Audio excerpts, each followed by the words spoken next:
This is Roshi's Rant, the first segment of the podcast where we deep dive into a particular topic we got in Dragon Ball.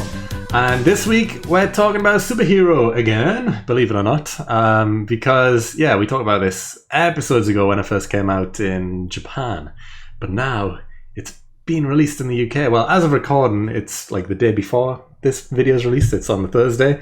But we seen it the day before, on the Wednesday. We had early access tickets to go see it in 4DX, which was an experience, which we'll get to. There will be spoilers. You've been warned. But we're going to talk about the film here. Literally step by step here coming. Yeah, so I loved it. I loved the film again. Seeing it in Japanese, it was all right, but obviously not the same experience. Yeah, and let's just say that the picture quality that we saw it in was lacking. We'll say that. Yeah, let's put it that way. And not having subtitles at the time, we were kind of going on instinct alone. Yeah, if you haven't seen our original video on it, you'll know that there were no subtitles on. You should go back and watch it because it's literally we don't speak Japanese. We had no subtitles.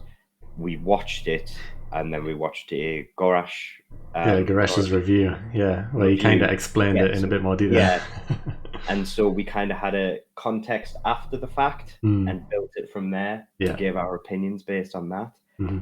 So now, having seen the UK version, we understand things a lot more. Yeah, because there was a lot of extra little details that were missed as well that Garesh didn't mention, because obviously he can speak Japanese, but he's not like fluent, and just because the exact lines and stuff of the Japanese version aren't going to be exactly the same, some of the humor might be lost, some tiny little details here and there might be lost in translation as well.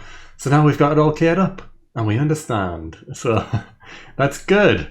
And I want to talk about it because I don't know how to start this. How should we start this? Should we just go from the start of the film and work our way through? We should. I think we really just should. I think that's the easiest way to do it. Yeah. I think the first thing is point out we did it in 4DX. That was part of the experience. Yeah. I've never done 4DX before. No, this was my time as well. First time as well. For those who don't know, because I didn't know this, 4DX makes it like a mini roller coaster. Basically, your seat moves. Yeah. It blasts air at you. There's smoke. There's water. Yeah, it can splash air at you if you want. I did not want that. It really adds to the experience, especially when you're in a Dragon Ball movie. Yeah, and there's like little pads on the back of the seat as well, so when there's punches, you can feel it a little bit in the back. Because I felt that and I was like, oh, all right. It's like a mini massage kind of, but also your seat's doing this all the time, all the way through the film when there's fight scenes. Just don't, if you have back pain or something like that, I probably wouldn't advise it. Yeah. And again, I suppose it's like a massage. Yeah. But you're literally like, it's not slight movement, like it's real movement. So it really adds to the experience. Yeah. I thought I wouldn't like it when at the very start, but no, it really added to it. Yeah, it did. I had a smile on my face all the way throughout the film, because even though I've seen it, and I love Dragon Ball, so I love the film anyway, so I was smiling. But also the 4DX added to that experience, because every time there was a fight scene or something happened, or even, I think it was Pan early on, she was like jumping up and down, and every time she jumped, the seat just went, oh. It's like, all right, yeah. Just the little movements even made the seat move. Just a little bippy bopping. Like, it was just... it added to her excitement. But, but I think the first thing is finding out that really confirmation of things, if we're getting straight into the film itself, is the introduction is what I enjoyed, is hearing about the introduction of Goku and the story. Yeah, the whole backstory of the Red Ribbon Army. Yeah, it's all good stuff.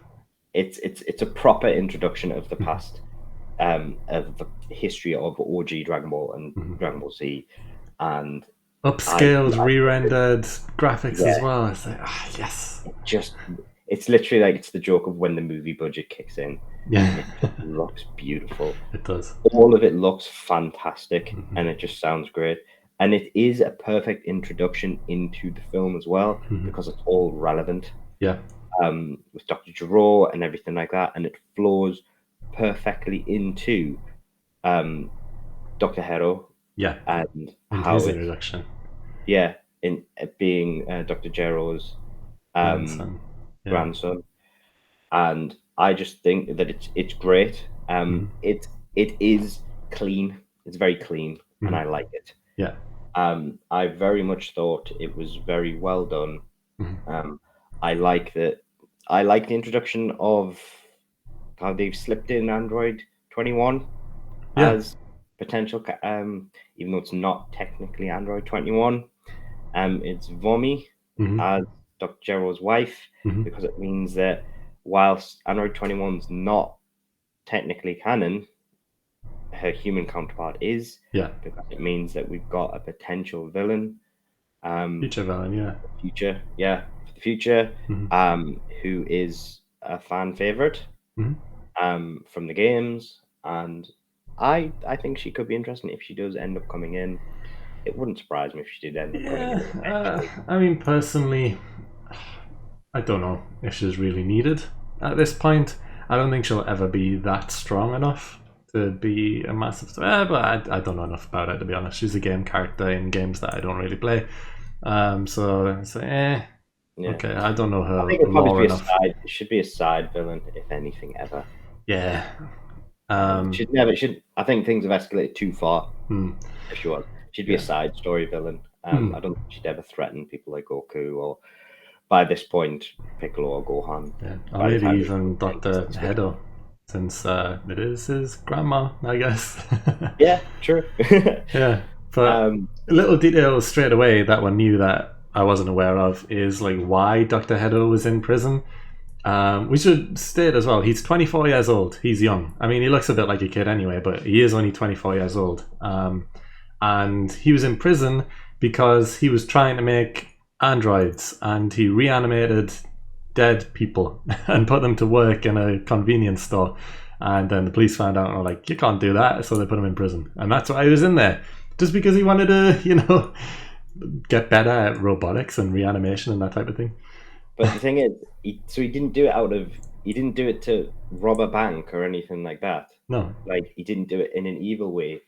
He knew, so he wasn't being evil about it. He just wanted to see if he could do it. He's showing you that he's not evil. Yeah. From the get-go. He's actually he's using his genius, so to speak, to be good, and then he's just misguided. He's very, very misguided. Yeah, he's on that the scale. He is a chaotic good, I think, or maybe chaotic neutral at best. Yeah.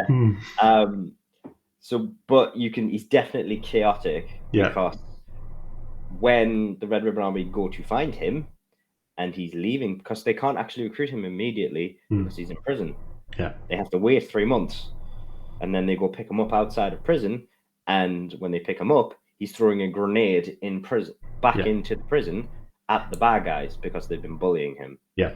So obviously he's not afraid to hurt bad guys. He's quite happy to hurt the bad guys. So he's definitely chaotic. So he has no qualms about hurting bad people. Yeah. And he was very hesitant to kind of join Red Ribbon as well.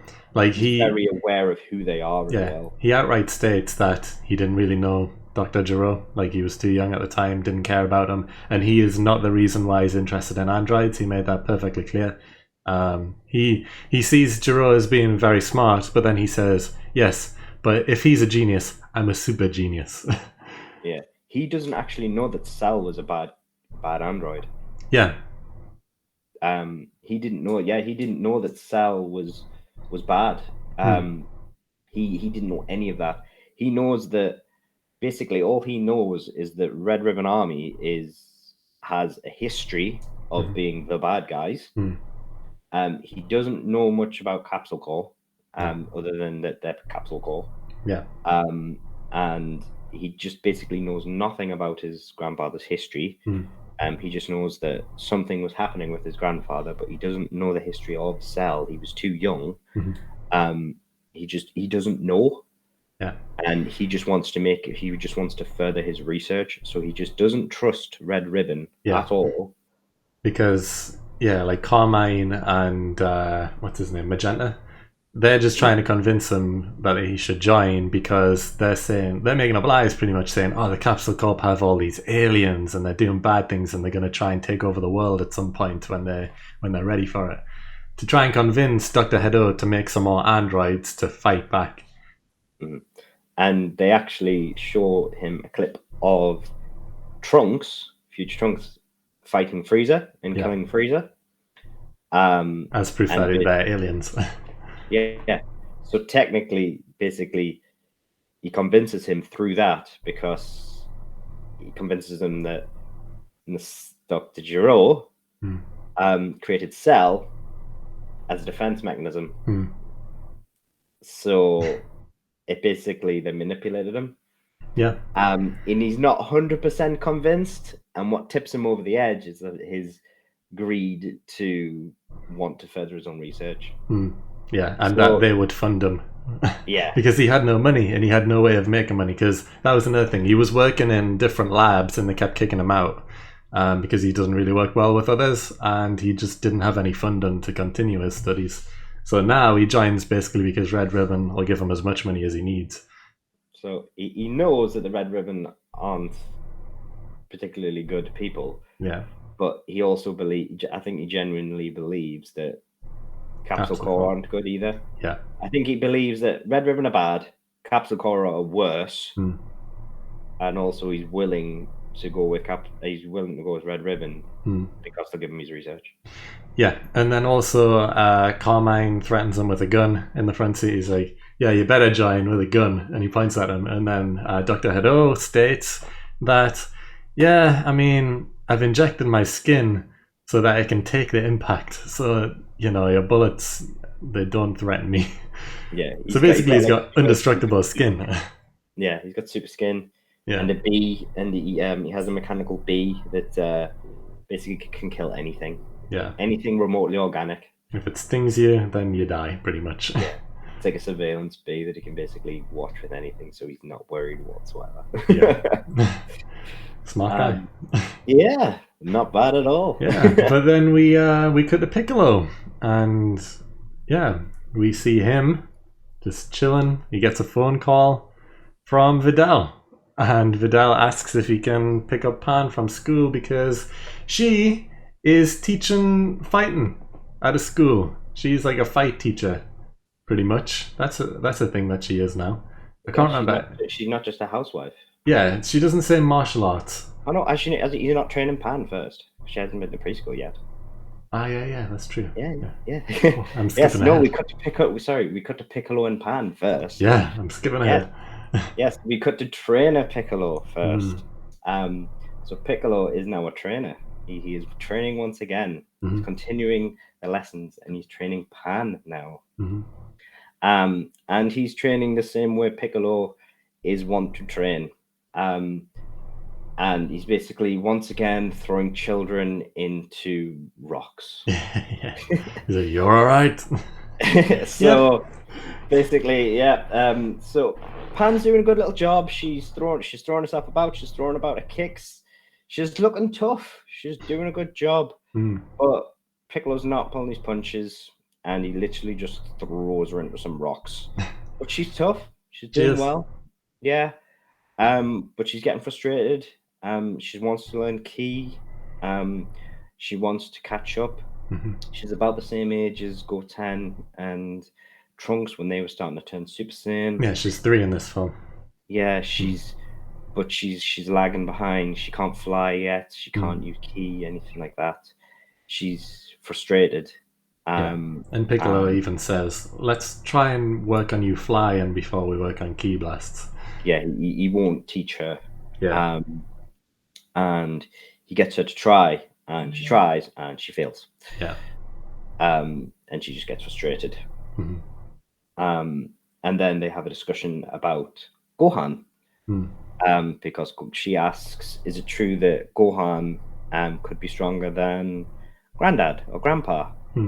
And Piccolo looks confused because he's not used to hearing all this grandpa talk. Goku. Okay. But he basically says technically, yes, it's true. But he doesn't think he can live up to it these days. Yeah, that's what he says. He's not sure if he can be anymore. Yeah, he's basically he just totally calls out Gohan. Yeah, this is the essence of this film. Is just Piccolo absolutely calling out Gohan the entire film. Yeah. It's just pretty much an hour, like almost an hour and a half of Piccolo calling out Gohan until he finally does something. Yeah, I love that. Yeah, me too. And then we've got Pan actually getting sent off to school. I would like to point out at this point that I actually like Pan in this film. Me too. She's a good character. I have had issues with the younger kids in Dragon Ball. Goten, Trunks, I don't like them as characters. I find them loud and annoying and everything like that.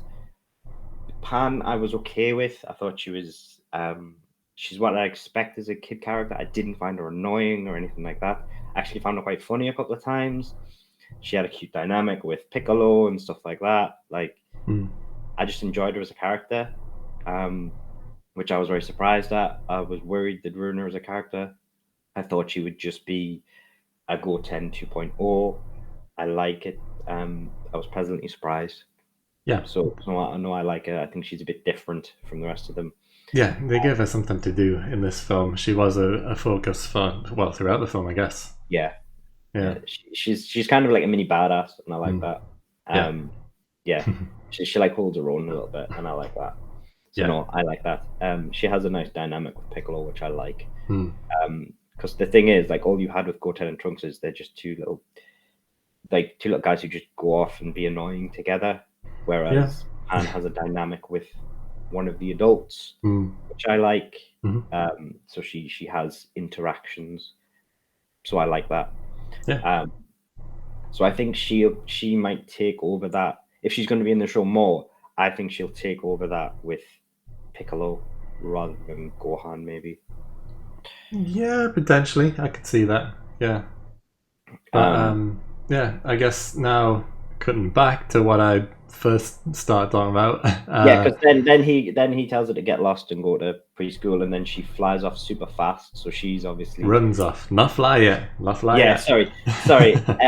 Flies as in runs really, really fast. Yeah. So she's got like super speed as in running down. So she can run super fast. So she's obviously getting some abilities down. So yes, and then we cut back to Piccolo. Because Vidal calls him up on the phone and is like, "Hey, can you pick Pan up from school? Like, I'm teaching class tonight." And Gohan's currently working at home. Actually, no. Piccolo says, "Well, what's Gohan doing?" And he's like, "Yeah, he's busy at home. He's like, he can't look after his own kid. You need me again." Basically. Yeah. And then Vidal's trying to bribe him, like, "Oh, we can get you one of those plushies that you really like." And he's like, "I never wanted one of those plushies." They collect them plushies now. I don't know why they collect them plushies, but they love collecting plushies. Yeah. He does not like them. No, he's got a big pile of probably about 10 plus plushies, but he never wanted them. And he states to Vidal that, "I never wanted any plushies." But I do like that they've given something back to Vidal. She now teaches a fighting class. So it's like, rather than just being the happy little housewife, she's like getting back into fighting a bit. Yeah. It would be cool if she got back into fighting. Because it was quite cool when she was fighting. Yeah. I did like that. But then she just kind of went and just did the whole housewife thing, and it's like, but you were cool when you were fighting. Go be a fighter again. So I would like if she started doing that again. Not that there's anything wrong with being a housewife at all, but yeah, like, as far as her character went, she did just get downplayed, because when she was a fighter, she was a focus, and then when she was a housewife, she just wasn't involved at all anymore, which was a shame, because people in a fighting anime, it's cool when you're a fighter. Yeah.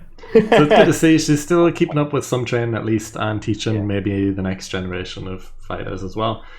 But then that's the last we see of Vidal in this entire film after that phone call. True facts. Yeah. Yes. So Piccolo runs off to see Gohan to kind of confront him about why. He does not go and get Pan immediately, does he? No. he has choice words for Gohan first. Yeah, he's like, "What the hell, man? What are you doing? Why are you not going to pick up your kid? Why am I doing it again?" And yeah, Gohan's basically saying, "Look, I'm a biologist. That's his thing now. He's a biologist. He's looking into these ants that go golden, and he's calling them super Saiyans. Yeah. Super Saiyan, yeah, they turn golden." Which is kind of a I think it's kind of a precursor of what's going to happen to our soon to be orange boy later in the film. Yeah, but it's an interesting side note anyway, that like Gohan is a biologist now. That's his thing. That's what he does. He's a recluse. He's a stay-at-home guy. You know, he doesn't work in an office or anything. He just stays at home and studies all the time. And no one's really seen him in a few weeks because he's just stayed at home. That's where he's been. So Piccolo's annoyed that he hasn't been keeping up with training and he thinks he's weak. And he goes to punch him and Gohan blocks it. He says, "Yeah, I'm not that bad." And then Piccolo punches him in the gut and he's like, "Ah!"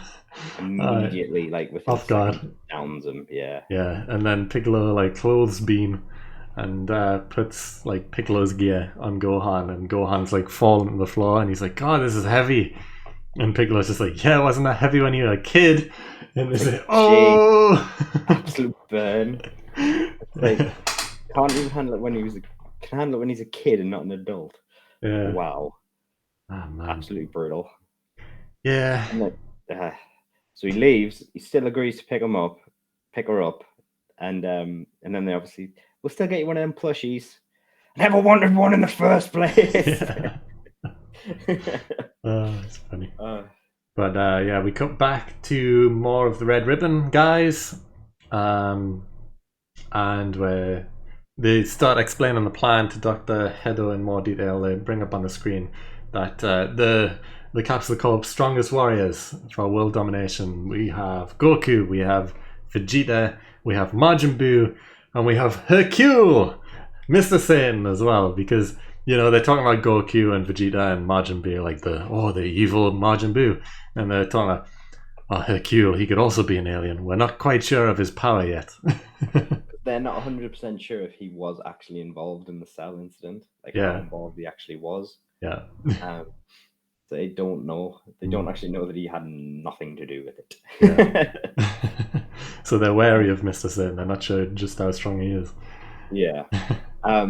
Because they do actually realize later on that Gohan is actually an unknown element, and that they do realize that he was the one that finished off Cell. So they do actually know that it was Gohan that killed Cell. So whilst they don't address it immediately right then and there, they do know it was Gohan as well. Yeah, he is the dangerous one. So they are aware of Gohan as well. Yeah, but then they set their targets onto Demon King Piccolo, as they keep mentioning him as. And next thing we see, Piccolo sitting on top of a mountain, you know, just chilling as he always does, just meditating. And waiting for school to end. Yeah, and boom, big beam blast blows up the top of the rock. And we're introduced to Gamma 2, who comes onto the scene and is like, "Demon King Piccolo, how you doing?" And Piccolo straight away is like, "Nope, that's not me. I mean, that was me, but it's not me anymore. That was previous me." And Gamma 2 is just like, "What are you talking about?" And he's like, "I don't need to get it." Can't be bothered to explain it. Yeah. And then Piccolo's like, "Oh, I see your red ribbon." And he's like, "Oh wow, you figured that out quick." He's like, "Who are you?" And he's Gamma 2's like, "Don't need to answer that." That's classified. Like, neither of them are going to tell each other anything. Yeah. It's just a totally classified conversation. Yeah. The entire time. Yeah. So, but Gamma wasn't actually supposed to kill Piccolo. No. He was literally only supposed to fight him to test his strength.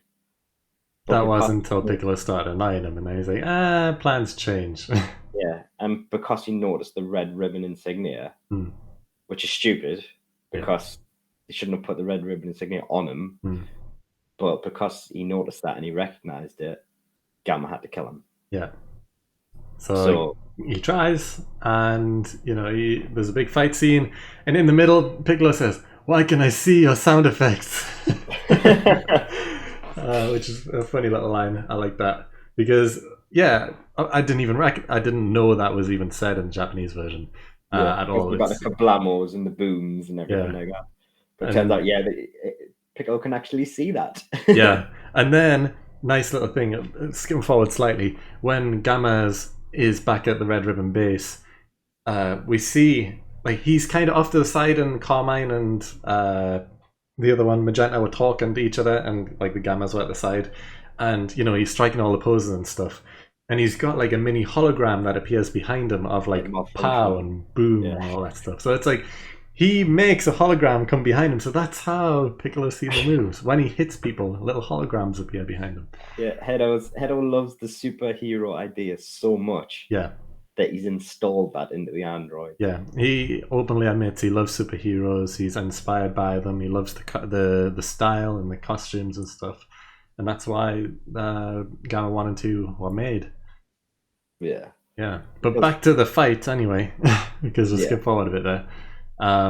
Gamma gets the upper hand. He massive shot from the laser, blows up Piccolo, and he thinks, "Wow, I've just turned him into dust." Well, that's that done. And he heads back to the base, but in reality, Piccolo's just like zoomed away, out of sight. Literally behind him. Yeah. So the scan obviously shows he's dead, or not vaporized, but he's just behind him. So Piccolo's kind of just saying like, okay, well, I can't leave him here. I need to follow suit and see what's going on. So he follows him back to the Red Ribbon base, and he knocks out one of the Red Ribbon workers, steals his outfit, leaves him just naked in the middle of the and then the next 15 minutes are Metal Gear Piccolo. Yeah, pretty much. Infiltrating the Metal Gear base. Solid Piccolo edition. Yeah. I just love it. Yeah, so he's dressed up in the gear. He goes in, and Red Ribbon have this secret base that you can't see until you're actually inside it. It's kind of like Wakanda, isn't it? Yeah, it's basically Wakanda Red Ribbon edition.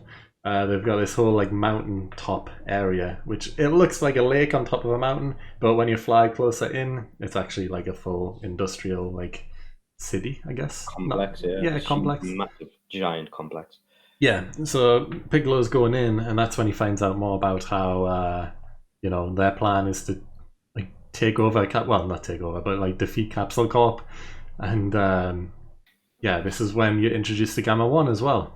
You find out there's two Gammas, of course, because we see Gamma 2 first. But Gamma 2 is the more playful one, definitely like the Spider-Man of the thing, less serious, making jokes quite constantly, whereas Gamma 1 is the serious guy. Let's call him Captain America in this case. And he's all business. Yeah, he's all business. He just wants to get the job done. But for justice, they both have the same ideologies, that they're doing the right thing. They are superheroes. They don't believe they're bad guys in any way, because that's how Dr. Hedo has programmed them. To do the right thing. But they're not mindless by any means. They are literally like, they are 100% sentient, like 100%. Yeah. Like they throughout the film, like you tell they have like emotions and everything like that. There is 100% sentience there. Like when you say Hedo is like a super genius, he has made actual sentient beings in these two. They are people. They are both people, like 100%. Yeah. So yeah, like they are people who are there for justice. Yeah. But yeah, Gamma 2 is stupidly playful and daft as anything, and one constantly is striking poses, whereas one's just like standing like, come on, just be serious for a second. He's just embarrassed. He's like, he's got the stupid friend, and he's just like, just stop. Like literally the entire time you've got like you've got Magenta and Hedo having this entire conversation about the introduction of Cell Max, which Piccolo's shocked at. Yeah, because this is what Magenta wants. Like Hedo has created the Gammas, and he believes that through the power of what Gamma has demonstrated he's done with the Demon King Piccolo and how easily he's defeated him, that this is all that's needed. But there was a contingency made that Magenta wanted, and so Heeroh made Cell Max. And Heeroh does not like it. He does not want to focus on it. He doesn't want to use it. He's not interested in it, but he made it anyway. Yeah. And Magenta is constantly asking, like, can we just release him now? Can we just, speed things up a bit? And Heeroh's constantly saying, like, look, he's not ready yet. He's made out of cells. You need time for it to work properly. Yes, his body is there, but he isn't quite ready yet. We still need to get his mind in check and everything else to make sure he is safe for use, even though he is going to be a wrecking ball of a machine. Yeah, if I released him now, he'd basically just doom the world. Yeah. Like, you can't release him now. Yeah. And it's just, but basically, the entire time they're having this conversation in the background, you can just see Gamma 2 just throwing poses. Yeah, throwing poses and being stupid, and you've just got Gamma 1 just trying to tell him to stop. Yeah, just straighten up. Just stand straight. It's kind of hard to focus on the conversation when you're just too busy watching Gamma 2 and Gamma 1 in the background. Yeah. But then Magenta turns his attention to Gohan. He says, okay, let's target another member of the Capsule Corp warriors, and says, Gohan, he's a strong fighter. We are aware that he is the one who took out Cell, so he's definitely strong. And they say, he has a daughter. Let's kidnap her, so then that'll lure him here. And Dr. Heeroh straight away is like, that's an awful plan. We can't kidnap a kid. That's not right. And the Gammas too are both like, no, we can't do that. But Magenta kind of convinces we need to do this, and it's the Red Ribbon Army members who are going to go and kidnap Pan, which is when Piccolo volunteers himself, because of course he can keep Pan safe, and he's not actually going to let her be kidnapped. So he volunteers himself and gets selected to go on this kidnap mission. But not before having slipped away to see Bulma. Yes. Yes. Yeah. He slipped away to try and get the attention of Vegeta and Goku. Made a quick FaceTime call to Bulma to see if they're there, but unfortunately, they are, not surprisingly, off planet. Yeah. And then cuts to Beerus's homeworld. Yeah, which is the first look of Goku and Vegeta in this film, which they're not around for long, maybe 10-15 minutes at most, but they are here slightly. Yeah, and it's the first person we see on that planet is not Beerus. Is not Vegeta, and it is not Goku. It is a very screamy, very angry Broly. Yeah, the Broly's there. He's training. And he has not controlled his anger yet. No. Goku, the first thing you see, Broly screaming, and Goku's just there like, whoa, calm down. Yeah. So basically, what Goku expositionally gives away is that he is getting better at it, but he's still doing it. Yeah, he can't quite control his anger yet. Yeah, he keeps fighting, but he keeps just getting too excited.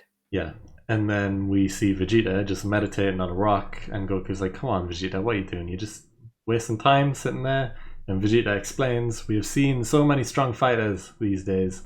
Like, do you not remember Jiren in the Tournament of Power? He reserved his energy by staying still and letting his body almost act on instinct when an attack came in. And that's what Vegeta's trying to do. He's trying to conserve as much energy as possible by not moving until he really needs to in a fight. Because apparently, Jiren was not that much stronger in raw power to Goku and Vegeta. Which is interesting, because in the Tournament of Power, Jiren was a monster. He seemed at least a lot stronger than Goku and Vegeta. Yeah. But also, this is a way for it to make sense. Jiren just didn't use any of his energy, which he didn't, really. Goku and Vegeta were doing so much fighting before they even got to Jiren.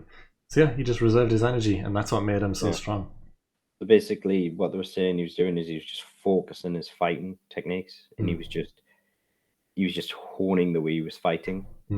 And as he was explaining this to Goku just did not seem remotely convinced, and he was kind of bored of the explanation he was getting from Vegeta.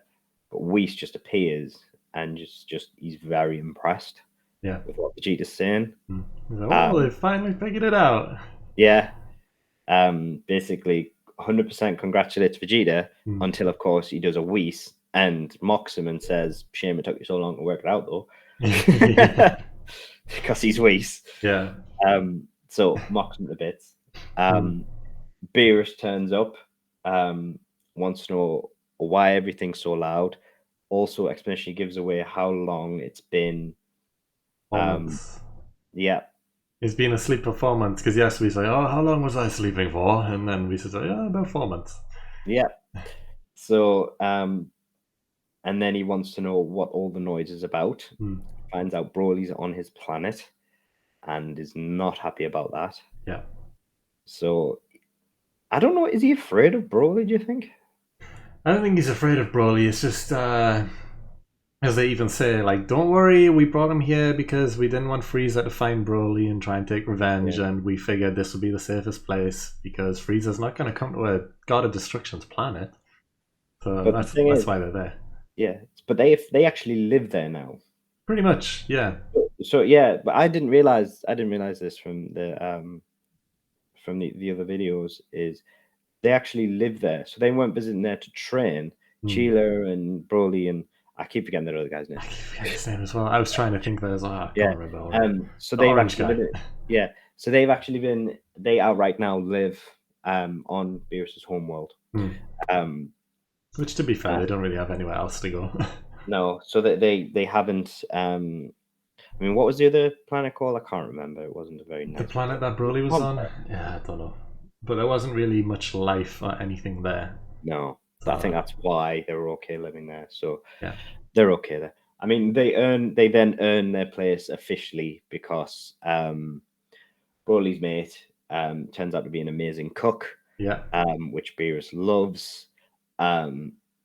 Also, Beerus then decides to fall in love with Chila.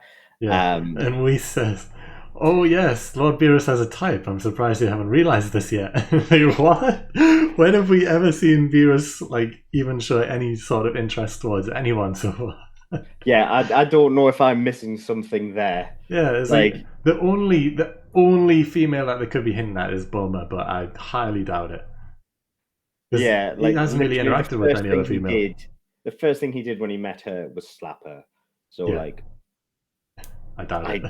Yeah. Yeah, Chila is just like, yeah. I like this one. Yeah. I mean, I suppose they have similar hairstyles, I guess. Don't they? Like, Whis is like, oh, he's got a type. I was like, what's his type? I don't understand. What is it? What is his type? Yeah, I guess it could be Bulma. Maybe. But yes, so he's very, very keen, as you can tell in this film by watching it. He's very keen on Chila. So Broly, Fish Boy, and Chila are not going anywhere anytime soon. Yeah. And then it is suggested by Whis that there is a triple threat match between Broly, Goku, and Vegeta, which Goku very quickly slaps down. Yeah, it's like, nope, Broly's not ready yet.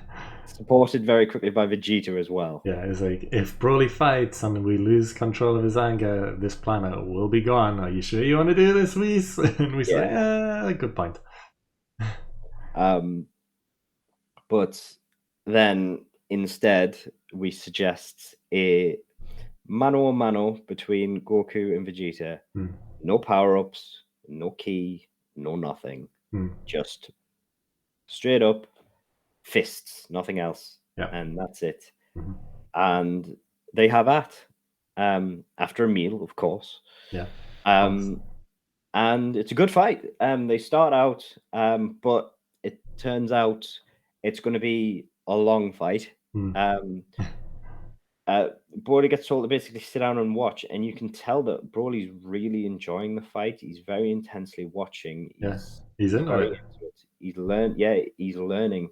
You think he'd be frustrated having to watch. Yeah, Whis even says, like, look, Broly, this is how you fight without blowing things up. Yeah. But you can tell he's really learning a lot of things from it. Like, you'd think he'd be really annoyed that he can't get involved, but he's not. He's watching, he's learning.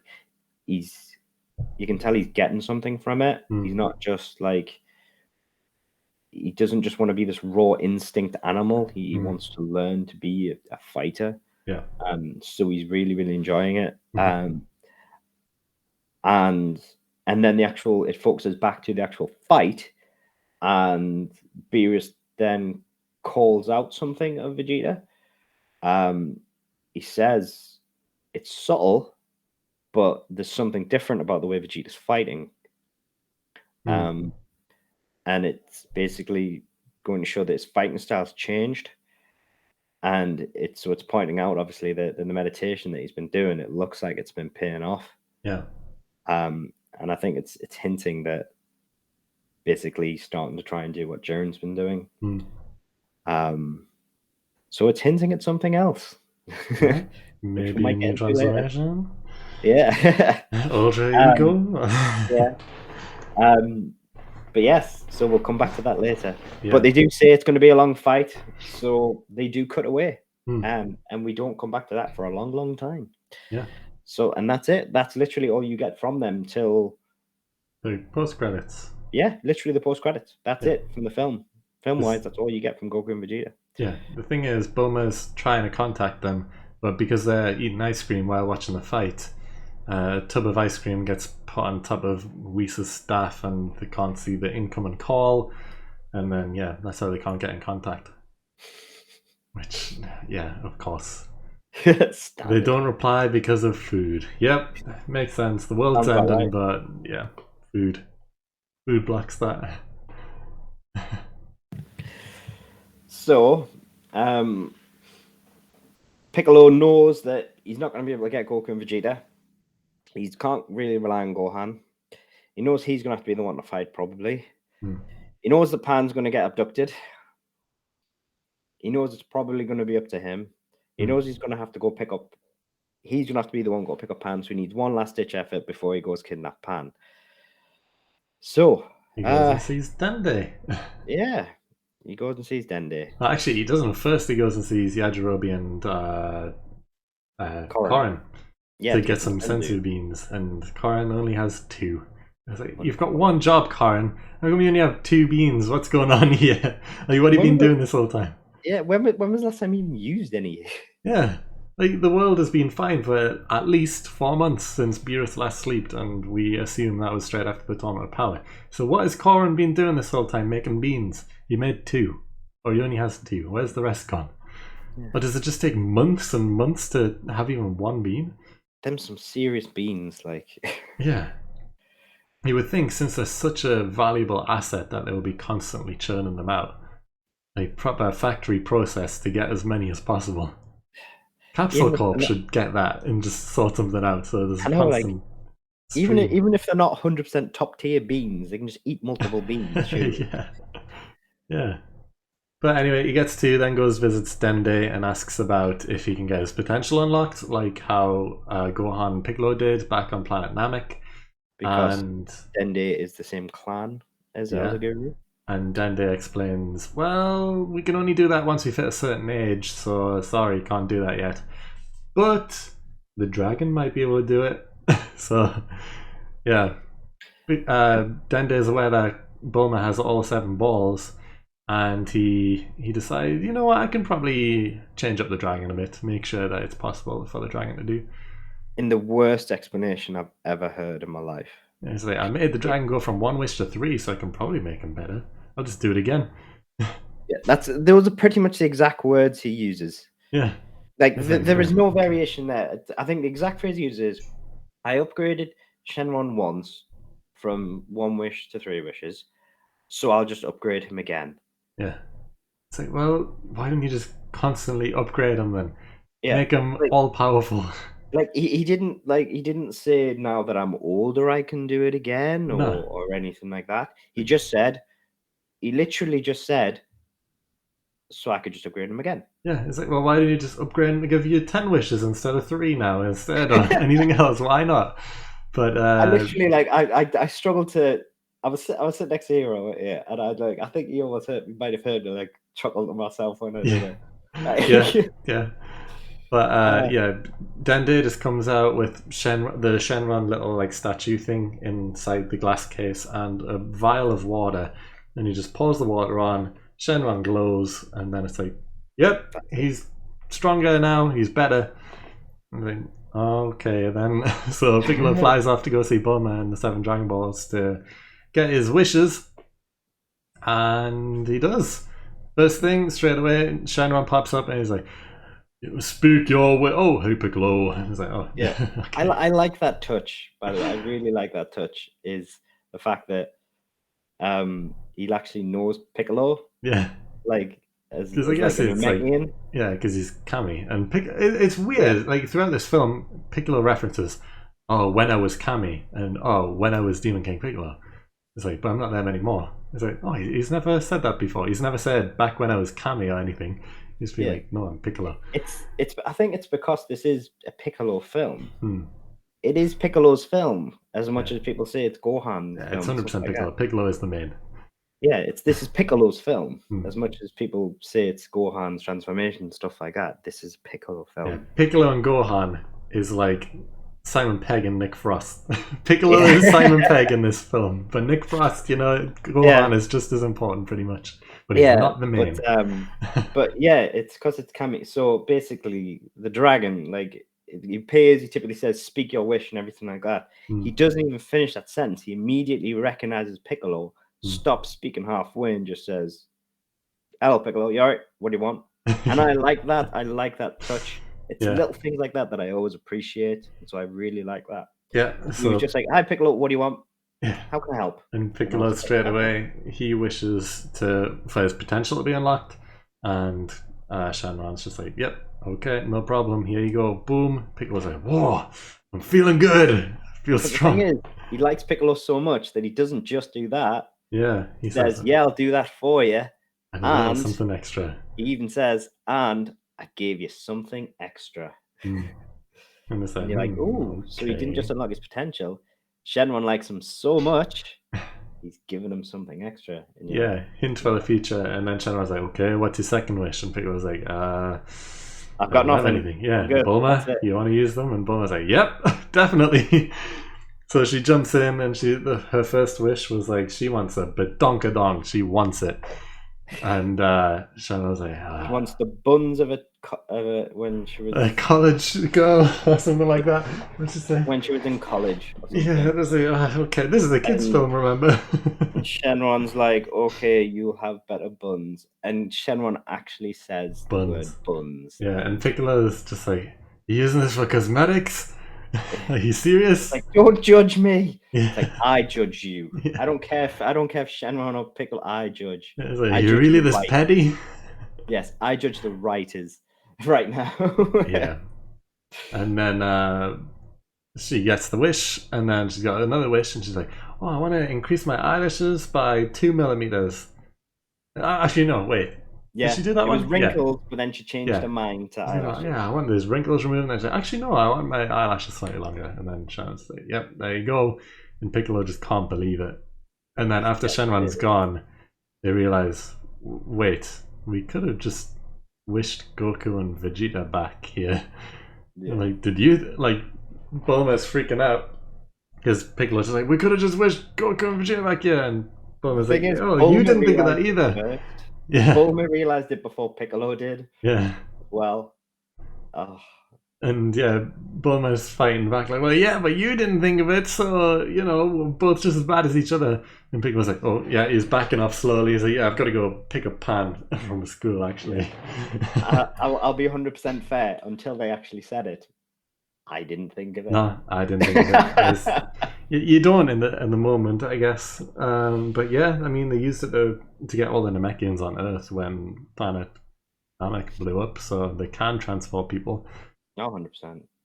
And bring people back to life as well. So yeah, they could have just transported Goku and Vegeta across, but they didn't. They didn't even need to do like 2 wishes, one for Goku, one for Vegeta. They could have brought one back, and then they would have instantly been like, well, if they brought Goku back first, Goku could have been like, oh, you need me? Yeah, instant transmission back. Vegeta, there's trouble a brew, and just bring him back as well. Bring Broly.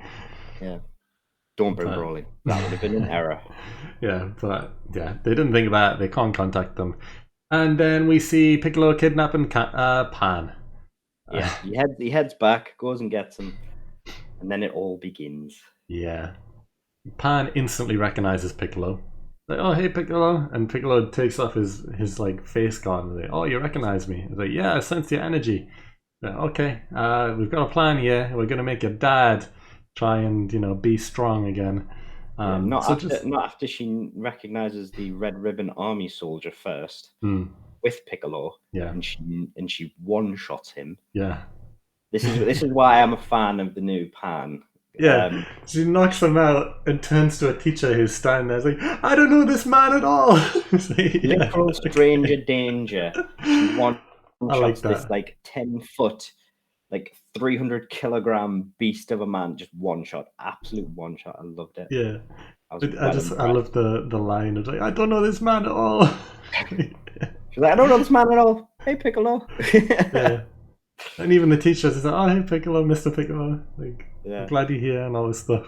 And like, then, so and then how often has totally Piccolo gone up to the explained away. school? That Totally explained away. Mr. Satan's training exercise. He takes the security of his family very seriously, and the teacher's just like, "Oh, okay, that's great." Yeah, Like, but he's on first name basis with the teacher because like, oh hey Janet, yeah, I'm here to pick up Pan. Don't worry about it. It's just Mr. Satan. It's like, Yeah. how often is Piccolo picking up Pan that he's on first name basis with the teacher? Come on. Yeah, I love that. Just Piccolo, just hey Janet. Yeah, but yeah, he takes back Pan, explains the plan. Like, oh, just put these handcuffs on. We're gonna pretend that you're like kidnapped and everything. Don't worry about it. Just to get your dad here and everything. And then yeah, the two guys, well, Piccolo and the other guy go to Gohan after Pan's been kidnapped to try and like convince him to come back. And it's like Piccolo's standing at his window, and he's like, "Wait, Gohan doesn't know it's me."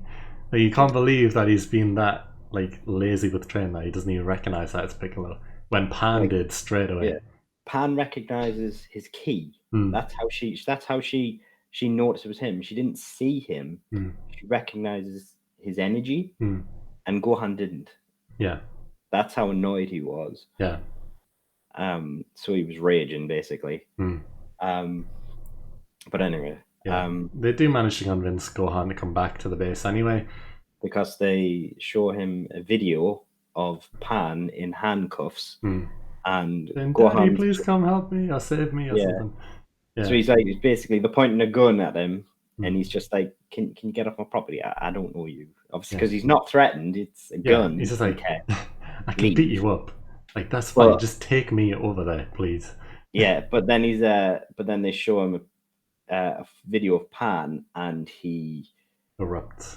Yes, you start seeing old Gohan a bit. Yeah. He turns Super Saiyan. He basically, the energy pours out of him. It starts blowing up the ground underneath, as we know, when energy, and it basically sinks half of his house almost. And which is unfortunate. I hope he has insurance for that. Super Saiyan insurance. I mean, Mr. Satan's rich, so he can just pay for it. And so yeah, basically, then they ride for the Red Ribbon base, and basically the second that Gohan sees Pan, he just basically bursts out of the plane. He blows up the ship, and Piccolo obviously escapes, but we don't see the other guy anymore. It's like, did Gohan just kill that innocent, well, not innocent, but that grunt who was like flying the plane, because the plane instantly blows up, and obviously Piccolo just flies out of there. But that other guy, we don't see him anymore. It's like, oh, okay, I'm going to assume Piccolo was somewhat a good guy and caught him. But yeah, maybe. The explosion probably killed him. There's a chance. Anime. Yeah. And we never see him again. Yeah. But there's kind of skip introductions almost, and it's just straight into a fight. Gamma 1. Magenta's just like, Gamma 1, you're up, take him out. And they go straight into a brawl. And it's kind of even for a little while. But I think Gamma 1's more playing with him than anything else. Yeah. Because Gohan's in base. Mm. He dropped. He's not in Super Saiyan to start. Mm. And Gamma One's. He's just like I said. It's even, but he's like they're just talking as they're fighting, and it's just very very quickly. It's obviously he's outmatched. And it's just he's slowly just getting battered and battered and battered. Yeah. Yeah. And then he tries to go Super Saiyan, and Gamma One's still like, "What is this? All you've got? Like, you're not gonna be able to beat me." Yeah, it's just not enough. Yeah, and Gamma throughout this fight as well, Gamma One's saying, "I'm here to take you down, the evil Capsule Corporation and all this, like army and all this stuff." And Gohan all the way through is like, "What are you talking about? This is nonsense," and all this stuff. And I think the thing is, he raises small points, like saying things like, "But you're the one that like Kidnap the captured a kid. kid, Yeah. and stuff." So there's small points that do capture Gamma's attention a little bit. That makes Gamma think like. And the only real response he has is like, "I'm following orders." Yeah, he's like, "Stop lying. We know you're the bad guy." Yeah, like the only response he has is "stop lying" and stuff like that. And so it's kind of like he doesn't have an argument for it. And so this goes on for a little bit, and Piccolo notices, right, Gohan's losing, and he's going to lose, so we have to do something. Yeah. So by this point, he's standing next to Pan, and he's right, okay, so I've got to use the go-to, which is Angry Gohan. Now, I'm going to pretend to hurt you, Pan. Pretend to be hurt. So he picks up Pan, and he's like, "Pretend to be hurt. Cry out." And so they do that, and she screams, and our boy goes, Ultimate. yeah. Yeah. And basically the rain clears because it's been raining, it's dark, and it's full daytime. Everything it's bright. You can see it's looking good, it's looking clean. Our boy's looking good. And he's powerful. Yes. And he starts winning. Yeah. Yeah. And this is when Magenta says, "Okay, Gamma 2, you need to get in there and help out." So it's about to be a 2-on-1 fight, but then Piccolo jumps in. He's like, "Nope, it's not going to be 2-on-1 here." And Piccolo reveals himself, and Gohan is just like, "Piccolo, you're here?" He's like, "Yeah, I've been here the whole time." Come on. You would know that if you were actually training and paying attention. Yeah. And he goes up against 2, and it's a rematch. And despite having his potential unlocked and being yellowish Piccolo now, it's like a lime green, I guess. Yeah. Yeah, he's turned a slightly different color. He's not orange yet. He's just kind of slightly yellow. He holds his own for a little bit, but it's just not enough. But all he's doing for the most part is, while he's fighting, he's not really fighting, is he's talking to Gamma 2, and he's trying to convince him that they're not the bad guys. Yeah. He even says, like, "I know there's a good person in there, I can tell." Yeah. And he's pointing out that, like, there's something's not right. Yeah. And you can see he's getting through to him. And you can see Gamma 2's getting really, really frustrated. Yeah, like confused, like, screaming at him. Right? Yeah, like, just like, "Stop lying," he's screaming, and he's like, and Gamma 2's like really hammering him, because I think he's getting so frustrated because he knows he's right. And he can't put his finger on what's not right. And he just wants him to shut up more than anything else, because he's convincing him. And I think this goes back to what I was saying earlier, is because Gamma 1 and Gamma 2 aren't, they're people, and they know, and they don't just want to follow orders. They want to be good people. They want to be superheroes. They want to be actual superheroes, yeah. Yeah. And so for the fact that they know something's not right, the fact that they're using kids and stuff like that, and they're seeing what the Red Ribbon Army are doing, it's not adding up. They're not really seeing anything of what Gohan and Piccolo and that are doing. They're convincing that they are actually bad guys. yeah, it's just not adding up. And Gamma 2 defeats Piccolo. He outright beats him, and he just hammers him. And at the time, they're fighting on a train, on this train track on a bridge, and he just basically hits him so hard and knocks him off the bridge, and Piccolo just flies into the darkness. Yeah, he's free falling, and as he falls, you see a little like mini flashback of Shenron saying, "And I gave you something extra." And it's like he's awoken. He's got the power of Shenron, and the little symbol comes on his back, the little circle with like the tree, which is like the Namekian symbol apparently. And yeah, he gets awoken and he turns bigger and orange, and he's basically the thing out of the Fantastic Four now. And yeah, it's like there's an explosion of fire from down in the abyss of where where the bridge above where the train was, and just everybody just stops fighting. And it's just this hulking mass of orange Piccolo walks out. Yeah, and then Gamma 2 continues trying to assault him, and he's literally going all out, punching him as much as he can in the midsection, because now Piccolo's a lot bigger. So he's punching him basically just above the belt, right in his stomach, and Piccolo's just standing there, not even moving. And then he just one shot, bam, and Gamma 2 goes down. Like, wow. Yeah. Okay. And I think it's at this point that after how things have been discussed, and now that I've seen the English version, and how I understand how strong the Gammas are, I think I can definitely come to say that Orange Piccolo is definitely at least as strong as the blue God. Yeah. I'm definitely comfortable saying that. I think there's no without a doubt. I don't know what I can say higher than that or anything like that, but I think there's without a doubt he's definitely blue god status. Yeah.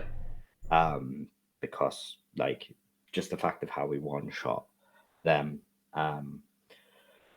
because he's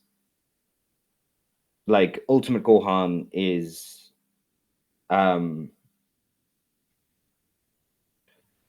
obviously Ultimate Gohan can beat the androids, can beat Gamma and everything that way, and the blue gods are stronger than Ultimate Gohan. But it was how easily Piccolo defeated the Gammas. Yeah. And this was the turning point in the film for the Gammas and for Dr. Heeroh as well, because Magenta screams out to the army, like, shoot him! So they all start shooting at Piccolo. Piccolo just stands there, and his head just turns around to look at Magenta and Carmine, and they just hit run. And they're just running back. And Dr. Heeroh is just standing there like, that's his clicking moment, I think. Because Pan breaks her cuffs and chases after Carmine. Yeah. And Carmine shoots at Pan. Yeah. And Gamma 2's got up at this point. Yeah. Because Gamma 2 got hurt. He got battered, to be fair. But he's not dead. It really hurt him. Yeah. But he got up. But he doesn't. He saw Carmine do that, and he did not like that at all. And this is the turning point. Yeah. For the film. So they go on retreat pretty much, and Dr. Heeroh is just watching them escape, and they realize that. Well, he realizes that they're going to Cell pretty much, so he chases off after them as well. And I think we missed a little important point during the fight between Gamma 1 and Gohan. Gamma 1 explains that even though he is an android, his energy, he can go all out at 100%. Just like 17 and 18, we've already established they have kind of like unlimited energy, and that's how they can keep going and going and going. But there must be a slight difference with these androids, like the Gammas, because Gamma 1 says, I'm about at, he says, I'm at a healthy 86%. Yeah, they said they can fight from right until they have used all of their energy. They can go all out until they have expended completely all of their energy. Yeah. And he said, currently, I'm at 86%. And Gohan was like, right. Yeah. Great. So it's like, I wonder if Android 17 and 18 have the same thing. I don't think so, because they do just keep going and going and going. So this must be a new thing for the Gammas, at least. I wonder how that works. Do they get recharged? Do they just plug into a wall? Then again, Gammas are much stronger. They are much stronger, yeah. But they must need some sort of recharge or something to go back up, or just rest. But yeah, they can go all out until they have 0 energy left. But yeah, we see Magenta in with Maxell, the pod, trying to release him, and Dr. Heeroh jumps in. He's like, "You can't do that, he's not ready," and all this stuff, and how dare you. We realize how bad he is finally, and he tries to stop him. And Magenta turns around with a gun, bang, bang, bang. I've wanted to do this since I first met you. Surprisingly violent, actually, the way he does it. Like, he shoots him once, he falls down, and then he literally double taps him. Finish it. He puts in 2 extra bullets. Yeah. Yeah, and it's like, this is a kids' film, and we just see someone get executed, pretty much. Yeah. So he just shoots him 3 times. He turns around back to the computer to try and release him, and Dr. Heeroh just jumps back up. He's like, "Yeah, I've modified my skin. I don't feel. Yeah, like I'm good." And then Magenta says, "Yeah, well, you're not the only one who's adapted and stuff." And he takes off his suit and he reveals that he's basically half robot as well. His entire upper torso and arms are just robotic. Yeah. So that was an interesting twist. Yeah, he's looking to basically fight him and crush him. Yeah. But as previously mentioned, Heeroh has his little bee. Yeah. And he just calls on the bee. The bee stings him in the neck, since his neck isn't robotic, it's just normal. And you see Magenta instantly start to freak out and like squirm and everything, and slowly turn more and more green as he's getting poisoned. Yeah, and Heeroh's kind of just, he's bragging a bit. Yeah. And he turns his back, and Magenta's final death throws, he punches the machine so it like overloads pretty much and releases Sal. Yeah. Unfortunate. And Dr. Heeroh sees this just as Magenta collapses after he's punched it, and he's trying to stop it, and he's like, "I can't do anything, it's broken, it's too late." And massive explosion, I guess, as Cell is released. And yeah, there's an explosion. Dr. Heeroh goes flying again. Actually, does he? No, he doesn't. He flies up on his little bike thing first out of there. Yeah, as Cell is about to be released. And he quickly warns them, because at this point the Gammas have stopped fighting with Gohan and Piccolo. And he just explained, like, because they've realized they're on the same team now, kind of. They've realized their mistakes. He's like, "Cell Max has been released." And it's like, oh, okay. And then there's a big explosion, and Cell rises out, this giant red and green Christmas tree of a monster. And he doesn't speak, he just roars. And we have Maxell. Yes, lots of roaring. The final chapter of the movie. And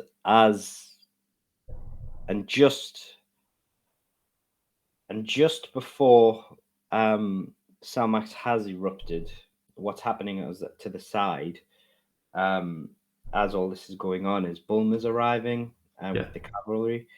Even though all the fight's pretty much over, is she's brought Trunks and Goten and 18 and Krillin. Yeah, and she, in her words, she said, "Oh, I've brought the strongest warriors." And Krillin's here too. It's like, oh god, Krillin. And Krillin's like, "Hey, the boys back at the office think I'm pretty strong." Absolutely brutal. However, Trunks and Goten are teenagers now, or at least look it. And they explain it really well, which is something that you kind of miss in the Japanese version. Well, if you don't speak Japanese, at least. But Gohan quickly explains it away, because Piccolo sees them and he's like, "I know that's Trunks, but is that Goten?" He can't quite believe it. Like, he said, "I know I haven't seen them in a while, but they're really this much bigger now? And Gohan explains it perfectly because he says, yeah, well, Saiyans, they stay small for a long time and then they get an instant growth spurt and become a lot bigger, which makes perfect sense because that's what happened to Goku. He went away for a little while when he was a kid, came back as like a young adult, I guess, and he was so much bigger and no one even recognized him. And I guess it happened with Gohan as well. After the Cell saga, he's still like a teenager there, he's small. And then we see him in the Boo saga, he's much bigger. He's basically an adult now at this point, where he's Saiyaman. Almost, yeah. Yeah, completely different, much taller and stuff. So, the teens are around now. Yeah. But no, they look good as well. They do, yeah. I like the character models. Yeah, pretty much Trunks looks as much as you'd expect him, but just like Trunks. Yeah, but Goten, no, I like how Goten looks. He looks pretty cool. They've finally made him look different from Goku. He has a different hairstyle. Finally, he looks unique. He's wearing different clothing as well. He's not just mini Goku 2.0. Yeah, he has his own identity, which I like. Yeah, finally. Yeah. Which is good. And he's a bit more. They're both a bit more chill. Yeah. Which I like. I mean, they don't speak loads. No, they don't get too much focus in this. No, but individually at least. Yeah, but they both seem a bit less intense. Yeah. Which I would like to see more of. Yeah. So Cell arrives and they all jump into the fight, and Krillin's like, yeah, well, just stay here protecting Bulma and Pan, don't worry about it. And then Bulma's just like, yeah, you finally found something useful to do. Like, oh god, alright, it's Krillin bashing day today. Yeah. It's like, I know you've known each other since you were literal kids, but still, his pride, come on. It's a good thing he's not Vegeta. But yeah, everyone jumps in for the attack on Cell. And yeah, Goten and Trunks are like, we should fuse. And Goten even says like, oh, we haven't done this in a while, but let's do it. And their fusion, and yeah, doesn't quite work. Their fingers, one on top of the other, they didn't quite connect perfectly, And of course, Fat Gotenks arrives. And he tries to go Super Saiyan, and he's like, nothing happens. Doesn't work. Yeah. And he's like, okay. I hate Fat Gotenks. Same here. But he wasn't as annoying in this, to be honest. I mean, yeah, he pulled a few jokes. And there was definitely one too many jokes because he rips his pants. But, yeah. Oh, they should have just done Gotenks. Like, I mean, yeah. Gotenks would have been cool. Would have been, but I guess they can save that for the actual show. Like, a full reveal where he gets a full, like, showing properly. I think if Gotenks did appear, he would have been able to do a lot more. And it wasn't the time. It wasn't the time. I suppose it would have been well overpowered. You probably wouldn't have even needed. Like, go on. No, probably not. Super Saiyan 3 Gotenks probably would have been well overpowered here. Yeah. But the Gammas reveal that Dr. Hedo implemented a failsafe in the Cell where he has a weak head, and that's the point where you should aim for. The top of his head is his weak point. So aim for that, and gotta remember though, once you've hit the head and damaged him, defeated him, he will explode, so make sure you're out of danger. That's one thing they stressed. As in nuclear blast type explosion. Yeah. So it will incinerate like any of the characters if they are there. Yeah. So, kind of skipping through it slightly, but there's not really too much to mention. There is a big fight scene that happens. This is Toriyama notes right here. And then there was a fight scene.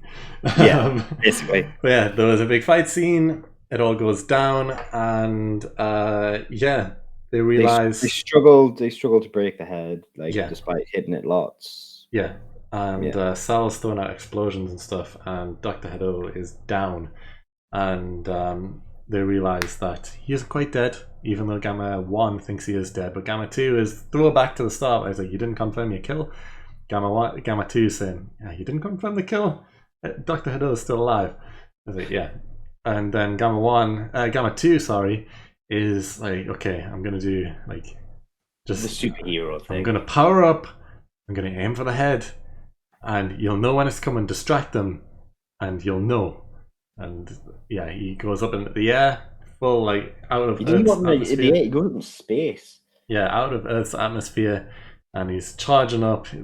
He's got like this blue glow all around him, which is a really cool Yeah, moment. they go. I think this is the most CGI they use in the entire film. Yeah. So like anyone who's remotely interested in this film will have obviously seen the CGI that they're using for the film. However, with this, it is pure CGI that they use as his aura to make it different. And I think what they're doing is the 82% or 86% that there were references for his energy. I think for Gamma One's energy, I think they're pulling that and saying like he's using 100% of whatever Gamma 2 had. Yeah. He's putting that 100% into this attack. Yeah. Everything he had remaining, it was in this one attack. Yeah.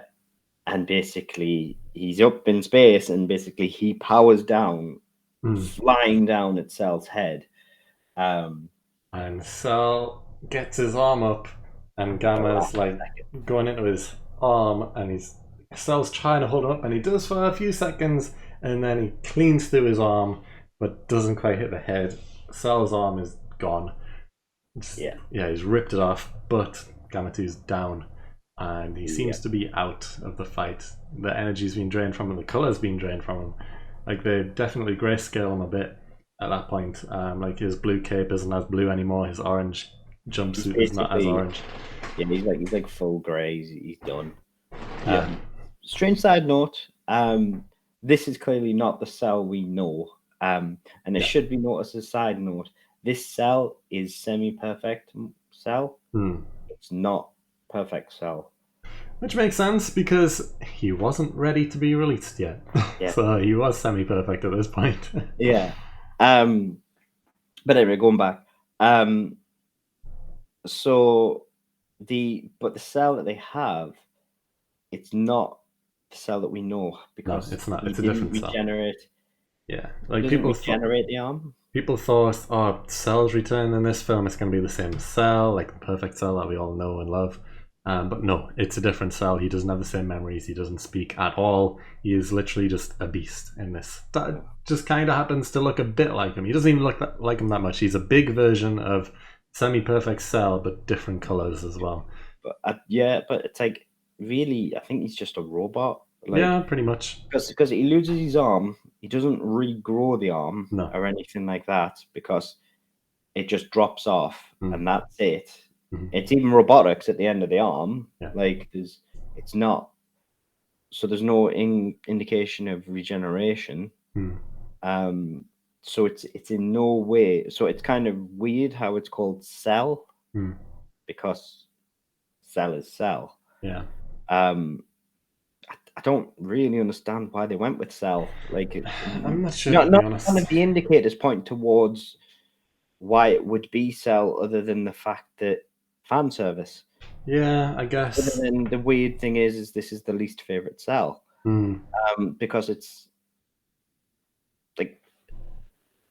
like Cell's regeneration is because of it's made up of cells. Yet this is a robot. It's the least favorite model, and I know I've heard somebody say it's Toriyama's favorite version, but the fans' least favorite. Yeah. It just roars a lot. No charisma. I don't like it as a final. No, neither do I. But after Gamma 2's done his sacrifice, Cell goes to step on him, and Piccolo jumps in, and he's holding his foot up to not crush him. And then he's struggling a bit, he's losing it, and Krillin jumps in as well, also hold up his foot. And he just says, "Go big." And Piccolo's like, "What?" He's like, "Remember in the World Martial Arts Tournament, you can go big?" And Piccolo's like, "Oh yeah, I forgot I can do that." And he goes, whoop, whoop, whoop, whoop. He got a mushroom from Mario.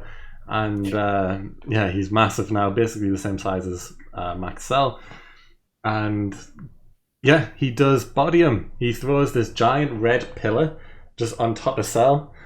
And then it's like... It pins him for a little bit. Yeah, it pins him down, which gives Gohan a chance to talk to him. And he's like, "Oh wow, Piccolo, you're so much bigger now. Does this mean you're a lot more powerful?" And Piccolo's just like, no, it's just a bluff. The size doesn't make any difference." So, it was literally the only reason he managed to throw him off is for leverage. Yeah. It was just leverage, really. Basically, yeah. And Piccolo fishes out the sensu beam that he has and just puts it. He's got it on one finger to Gohan, and Gohan picks it up, eats it. So he's back at full power at this point. Instantly goes ultimate. And then they're back in the fight straight away. No messing around. Straight back in the fight. And and then there was a big fight, part 2. He gives him senzu beam because he says that he has to basically stand and charge himself up. He has to charge his power. Yeah. For one single attack. Yeah. So basically, Gohan's not allowed to attack. The line I really like there is that he says, "You've got to hit him with a big attack, like the Kamehameha or something." I was like, yeah, or whatever. Or whatever. Yeah. And I was like, yeah, okay. Or something okay. or something like that. You don't see Gohan using the Kamehameha, but okay. Yeah. So he's telling Gohan, you're not allowed to attack. You have to stand there and charge, and attack. So he has to basically stand and watch whilst Piccolo tries to go one-on-one. Yeah. And he's just getting beaten up.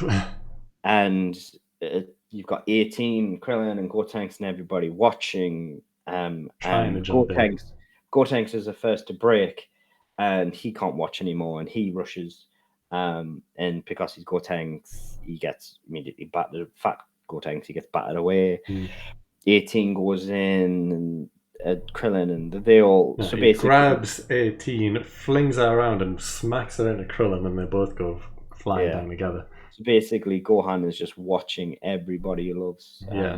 Just nigh on die. Because Piccolo goes back in again, and Maxell rips his arm off. Well, he beam blasts his arm off. So Piccolo's down an arm as well. And you see the blood pouring out of his mouth and stuff. And, you think Piccolo's about to be down and out. And he even turns to, because Gohan's about to jump in. He's like, "No, I've got this. Don't worry about it.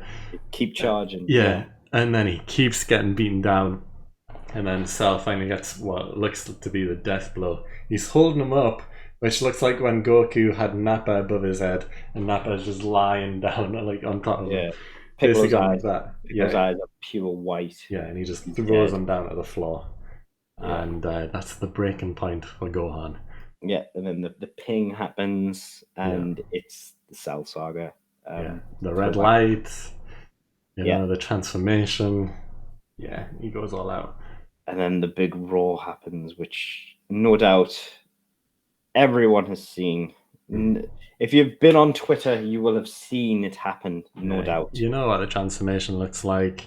Yeah. You've seen how long and ridiculous his hair is. Yeah, that's silly hair. Yeah. And Cell sees it, and he's not happy.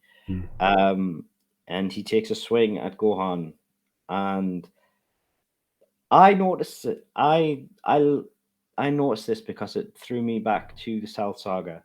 The original Cell Saga is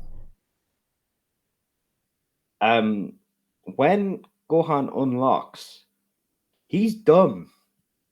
He enjoys it far too much. He's smiling and he enjoys it, and when he breaks, and basically so this Cell, when he broke, he this Max Cell, he had this huge, powerful bomb basically he was getting ready to throw on the planet, and this newly unlocked Beast Gohan he's just smiling, and he's just looking at this Max Cell, and he's just like, I can kill you. Yeah, I know I can kill you. It's almost back to Vegeta and Android 15. Where he's like, do androids feel fear? Yeah. But it's like, it's just like, it's literally, it harkens back to when Gohan originally unleashed Super Saiyan 2 against Perfect Cell the first time. Yeah. And he was toying with Cell the first time. It was like, that ended badly. It's like, when he unlocks that potential, he becomes, he enjoys it, he embraces it too much. And Piccolo, it turns out, and he's just watching him, enjoying it, embracing it, reveling in this power too much. And I noticed that, And I like it was I was thinking on that. And then these arms appear from nowhere. Just one stretchy arm. It flies and Yeah, wraps around Cell. I was like, oh, yeah, got yeah. him. And it turns out, oh boy, Piccolo, he's not dead. Yeah, he is Um, alive. He's remembered he's got stretchy arms again as well. yeah, which we've And not seen again for a little while. yeah, Since the Universe 7 tournament, I think. yeah, I think Universe so. 6, Universe 7 tournament, I Yeah. don't think, against Frost. So Um, he's finally holding Cell in place, yeah, and and Gohan. he has to shout at Gohan to get him, Gohan, no. yeah, to actually reel him back in. And that's what gets Gohan's attention again. Yeah. And only then does he stop like smiling and everything like that. And that's when he decides to charge his attack. Yeah. And what attack does he use? Yeah, because you're thinking, is he going to go with the Kamehameha like Piccolo suggested? Is it going to be the Masenko? What's it going to be? But no, Special Beam Kanon takes him out, sniper bullet to the head. And this rocks Cell, obviously. It takes his head off, he decapitates him pretty much. He scalps him. And yeah, that's it. Cell down for the count, that's the end. And quickly, like, they don't even have time to celebrate the Gamma. Well, they well, go Gamma to, 1. but then Gamma 1 He's shouts like, at them. He's like, he's what are gonna you doing? blow. I just told you he's going to blow up. Yeah. So they all start, like, flying away. And, you see Cell getting big, ready to explode. Just like what Perfect Cell did when he self-destructed. He started blowing up in size. And then giant explosion. And they're all kind of flying away. Some of them are getting covered in the debris, of course. And Krillin grabs Bulma, but Pan is too far away. He says, Pan, you've got to fly! And Pan finally flies to dodge the blasts of the explosion, which is great. She finally learns how to fly at the perfect moment. Yeah. But then after the rubble all clears and everything, everyone survives the blast, and they all go down to celebrate. And Gohan and Piccolo stand there in the new forms, and they like kind of just switch them off. Hey, Piccolo, I've seen you there. You're looking pretty orange. What is that? You need a name for it, something similar to Super Saiyan. Piccolo's like, I was orange? Yeah, just call it Orange Piccolo. like, I don't care. I'm not vain like you. Yeah. It's like, okay. And Piccolo doesn't actually mention the fact that Gohan gets a new form. I found that quite interesting. He doesn't say that, oh, you were in a new form. He just doesn't really say anything. Gohan seems very aware of his hair, though. Yeah. He's like... Yeah. So he's obviously very aware that his head got very heavy at one point. So that's the thing. They didn't name Gohan's new form in the film at all. Yeah. So it must just be through the Toriyama, after it's been released and stuff, just saying the name of it. But it is officially confirmed to be in Beast Gohan. But yeah, that's kind of how the film ends. They're all just like happy that everything's happened. They have a big pat down moment. Dr. Hedo goes up to Bulma and just says, look, I know things are wrong, but can I please work for you? And Bulma's just saying, what can you do about skin routines? He's like, well, my skin's... They originally said they're going to hand themselves into the police. Yeah. And Krillin's just like, nope, they don't want you back at that prison. Let's all just pretend it didn't happen. Well, he didn't say that. He's a policeman after all. But I think it was Gohan who said, let's just pretend it didn't happen. It's better for everyone. And Krillin agrees. He's hiding criminals, I guess, at this point. Bad policeman. Although Android 18 does not like Gamma 1. No, but I guess they've got that android rivalry. Yeah, I don't know if it's the fact that she doesn't like androids, which I can understand, because I think she has a lot of like issues with the whole android thing. But she never wanted to be an android, though, did she? No. No. Which is understandable. Yeah, but Bulma agrees to let Hedo and Gamma 1 come work for her. She's letting Gamma 1 be like security. That's what she said. And then Pan shows off to everyone that she can fly finally, and Piccolo's happy, Gohan's happy. Piccolo agrees that now he's officially going to let her move on to the next stage of training. He said he's seen enough. And then she flies, and then it goes into a like first person view of Pan flying.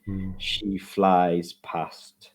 Yeah, she flies past everyone, but she flies towards Trunks and Goten as they go to do the fusion, and they do it correctly. Yeah. However, before you see them do it, you're past them, so you don't get to see what it looks like. Yeah, because the fingers aligned perfectly. It was right. Yeah. They would have turned it a proper Team Gotenks, but you don't see it. It's just teased. Yeah. And then that's it. That's how the film ends. All happy. Everything back to normal. Until the post-credit scene. Stick around for after the credits, because there is some credits for like 4 or 5 minutes where you do get some good artwork shown on screen. But yeah, there is a post-credit scene where it's Goku and Vegeta finishing their fight. They've been going at it this whole time, I guess in real time. So they're both exhausted. They're going in slow motion for the final punch. Like, they both. It's less slow motion. More, they are so exhausted. Their punches are moving so slowly. Yeah. But yeah, they both hit each other. But Goku falls backwards to the floor, and he's like, he got me. And then Vegeta just goes, yes, and falls backwards as well. Finally did it. Yeah. I beat Kakarot. Falls down to the floor. Yeah. And he's officially declared the winner. Declares Vegeta the winner. Kind of. He's like, well, I guess Vegeta won. Yeah. Okay. And then you see Broly and is it the Fish orange boy guy? Yeah, I don't know what his name is. But they're crying just because they're so impressed and jealous, I guess, of Broly jealous. Orange fish guy just kind of impressed with the feats of strength that they've both managed. Yeah. And yeah, Whis finally like calls Bulma back and is like, oh, sorry, I missed your call. I know it's been a few hours, but I hope everything's okay. And Bulma's like, yeah, I had some food for you and stuff, but it's went cold now. Yeah. Like, it's went cold now. And it's like, oh, did anything else happen? And Bulma's just like, oh, you wouldn't believe it, but it doesn't matter now. Guess you'll never know. Yeah. He's like, okay. Now he's proper curious. Yeah. And everything. But it's just like, oh well. Yeah. What a pity, never mind. And then that's how it ends. It just zooms in on Whis' face, like the Warner Brothers like blackness onto the face, and it's just like, whoop, okay, end of film. Done. And that's it. End. Yeah. Love the film. It was really good. And I've seen people online already saying, it's disappointing, I didn't really like it. It's just a repeat of Bio Broly. Where's Goku and Vegeta? It's like, just give other characters a chance, goddammit. You don't like Piccolo? How dare you? You're not a true Dragon Ball fan. He gets his moment of shine. Not everything's about Goku and Vegeta. Come on. I loved it. I thought it was brilliant. Yeah. I love me some Piccolo. Me too. He's a boy. He's absolutely boy. You got some Vegeta. You got some Goku. They were there for a bit. Yeah. Solid 10-15 minutes probably of the hour and a half long film. But I loved it. Like, there was loads of Piccolo, and I think he needed some love. He needed some love, and he got it. Yeah. And Gohan, everyone's saying like, oh well, he just goes to school and stuff now, and it's boring. Well, it's like, well, he wasn't there. He was. Yeah. He's definitely doing some stuff there for you. Like, you've got him back. Yeah, we had 2 new forms in this film with Piccolo and Gohan. We had Vegeta finally getting a big win. We had more story progression with Broly actually training. It's like, what more do you want in an hour and a half? Like, come on, there was a big new villain when Max Cell. There was 2 new incredible side characters in the Gammas as well that were introduced as huge fighters. We've seen more of Bulma taking a bit of center stage as well. And we've seen Team Trunks and Goten as well. Like, how much do you want in an hour and a half film? Like, you can't always be satisfied. Like, what else do you need? Come on. But, yeah, loved it. And you need to see it if you haven't already. Yeah. It would be so much worth seeing it in There's much more character development in this than in Broly. Yeah, 100%. Things like that. Yeah. Broly was just another fight. In Broly and Battle of the Gods. Yeah. Like, in any of the films, I would say this is a character development film. I mean, we were reintroduced to Broly in the Broly film. Like, he was a brand new character, and we got to see a bit of his backstory and then fighting and see that he's super strong. But there wasn't really much character progression in Goku and Vegeta. There wasn't any character progression in Frieza at all. And it's like, okay, there's a big fight, and yeah, it's really good animation and stuff, a really good film overall, but you know, that's kind of it. With this, there's so much character progression, there's so much story told, there's still so many unanswered questions going forward. It's like, yeah, just be satisfied. I enjoyed it. I loved it. I really, really enjoyed it. Yeah, so go see the film if you haven't already. It is definitely worth the time to see. If you can't experience it in cinema, it is well worth it, especially that big screen experience. If you can see 4DX as well, even better. That really helps the experience. But yeah, that's going to be it. However, if you are sensitive to motion sickness, there is a lot. Yeah, maybe skip the 4DX, but definitely still go see it anyway. But this has been a long video, so yes, I had a feeling it would be. To be honest. Let's move on now to the Hall of Fame. Yes.